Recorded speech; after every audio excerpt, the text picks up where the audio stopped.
Fala pessoal, eu sou o Cristiano de Moura da Sage Game Sports. Nesse vídeo a gente vai falar exatamente isso que vocês acabaram de ver aí no título, tá? A gente vai falar da Libertadores e o que eu acho em relação à arbitragem.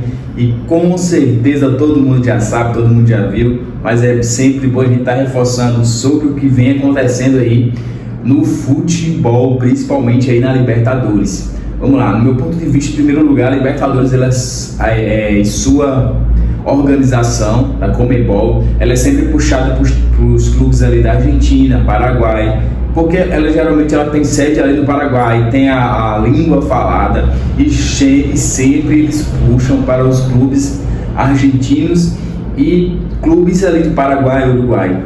A gente sabe que nos anos passados houve muito roubo em relação à arbitragem, favorecendo aí os clubes aí da Argentina. Hoje em dia isso fica um pouquinho mais complicado, porque para você fazer um lance em relação à arbitragem vai ficar um pouco mais descarado por conta da tecnologia do VAR. Mas mesmo assim os caras conseguem passar aí a mão nos clubes brasileiros. Os clubes brasileiros acabam sofrendo bastante aí nas mãos da arbitragem da Conmebol, exatamente o que vocês acabaram de ouvir, tá galera?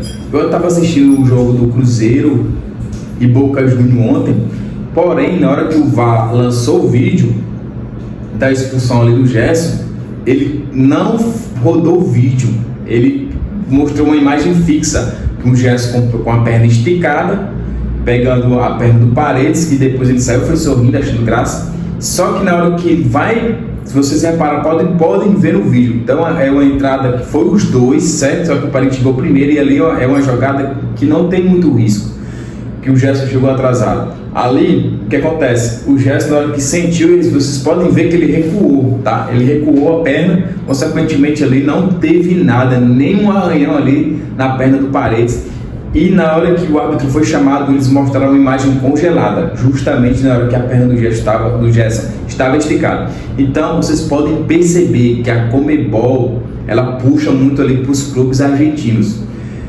Com a chegada do VAR, todo mundo percebeu que com a chegada do VAR, isso caiu por terra em relação a puxar muito para os clubes argentinos. Motivo número 1, ia ficar um negócio muito escancarado, ia ficar surreal, não ia ter negócio de erro de arbitragem. Então o mundo inteiro está de olho na Conmebol. Senhora Conmebol, fiquem espertos, porque o mundo inteiro já está conseguindo ter acesso a vocês, tá? Antes era só na televisão comprada. Hoje em dia o pessoal tem acesso aí a imagens, principalmente aí no YouTube.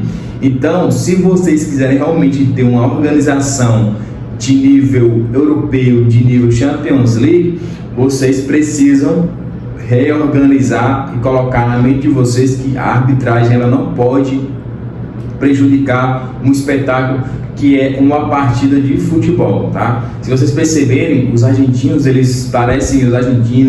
outros clubes aí de outros países, parece que eles os jogadores parece que eles recebem a ordem que fala, olha, vocês podem bater, podem dar carrinho, que não vai ter nada. E realmente, se vocês prestarem atenção no jogo do Flamengo e Estudiantes lá na Argentina, foi isso que aconteceu. Os caras quebraram, davam carrinho, nem amarelo os caras levavam. Então assim, o jogo ele fica muito ruim, fica muito pegado, fica muito parado em relação a várias faltas.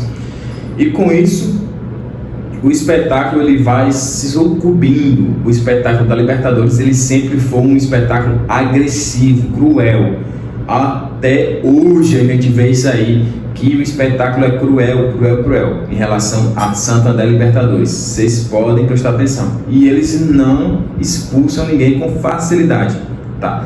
Tudo que aconteceu aqui, tudo que acontece aqui, sendo na Europa, se fosse na Europa, muitos jogadores eles recebiam ali suspensões, e aqui não acontece absolutamente nada. Por que não suspensão? Porque aí o jogador eles recebe a suspensão tanto da instituição que faz a organização do campeonato, tanto do clube. E esse jogador ele vai repensar, não, se fizer isso novamente, com certeza vai doer no meu bolso e vou ficar mal visto aí aqui na competição. E aqui na Sul-Americana não existe isso, não existe suspensão. Os jogadores fazem o que quiserem, principalmente os argentinos, os caras batem mesmo, tá, galera? Batem mesmo. Pra mim, aquele lance do Gerson era pra ser amarelo, não era pra vermelho, porque ele recua, se vocês prestarem atenção, ele recua. Se ele segue firme até o final e não recuar a perna, foi justamente o que aconteceu. Eu vou mostrar um lance parecido. Todo mundo sabe que eu sou flamenguista, mas vou falar um lance parecido. No lance entre Flamengo e Atlético Paranaense, na entrada do jogador do Atlético Paranaense no Paquetá, ali sim era para vermelho. Vocês podem perceber que o jogador realmente ele chuta a bola, porém ele estica a perna, ele sente a perna do jogador e não alivia, ele continua. Vocês podem até ver depois a marca que tem aí na perna do jogador Paquetá.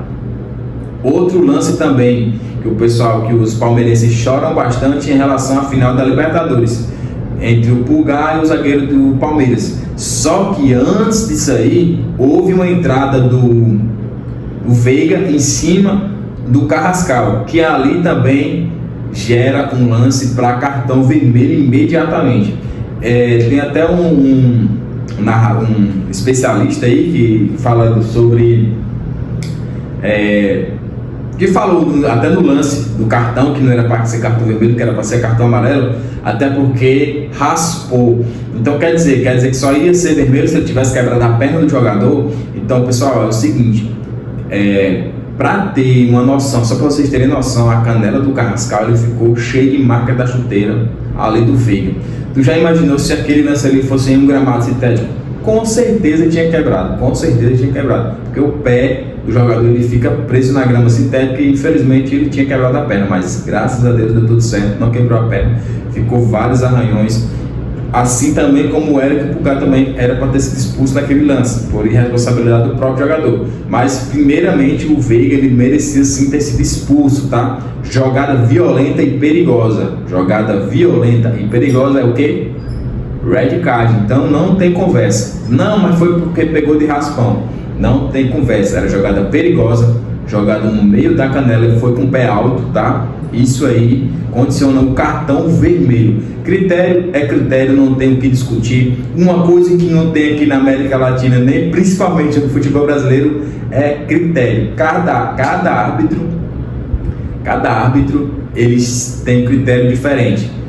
Eu vi uma vez o árbitro falando: Estevão, não joga em pé, cara, não cai, joga em pé, porque nós árbitros a gente conversa e a gente sabe quem cai e quem não cai.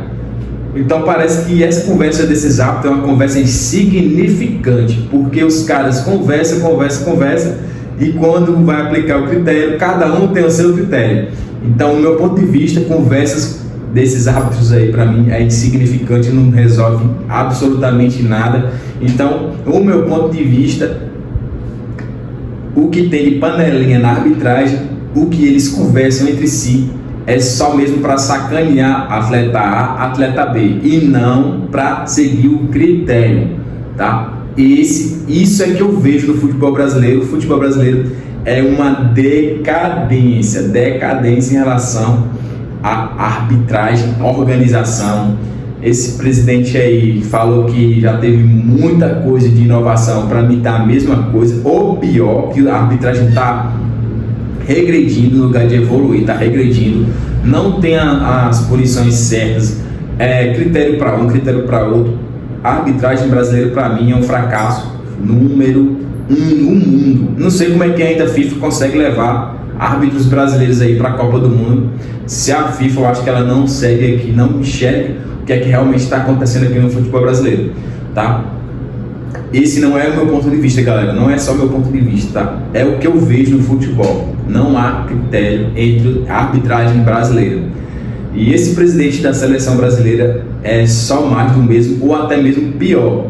Do meu ponto de vista, um cara que chegasse para ser realmente presidente e chegasse assim: olha, pessoal, a gente vai, esse ano, como é meu primeiro mandato, a gente vai reorganizar e na Série A, que é o Campeonato Brasileiro é CBF, Campeonato Brasileiro e a Seleção Brasileira, que é a CBF, né? É a organizadora. penta, 5 títulos brasileiros. Então a gente é o carro-chefe, a gente é que é para dar um exemplo em relação ao futebol brasileiro, e é totalmente ao contrário. Aqui é do jeito que for, do jeito que dá, choveu, tiver pouso aí, vai ter jogo, raio, gramado sintético, gramado de péssima qualidade, isso na Série A. Gramados altos, gramados baixos. Então, principalmente nessas competições de alto nível, que é Campeonato Brasileiro e Libertadores, a Conmebol deveria rever, a sua organizadora deveria rever em relação a gramado sintético. Está na hora de vocês estarem de olho nisso aí, porque vocês estão sendo observados pelo mundo inteiro. Então, se o Campeonato Brasileiro está desorganizado desse jeito aí, só tem um culpado, e sim é o presidente da CBF. E não vá achar que são seus amigos. Você não vai achar, seu amigo, que o mundo não está vendo, que o mundo está vendo, porque existe canais no YouTube que envia para o mundo inteiro, tanto no YouTube quanto em outras plataformas. Então, sejam inteligentes, façam o que é certo. Vocês também, Conmebol, façam o certo de vocês aí em relação ao espetáculo do futebol da América do Sul.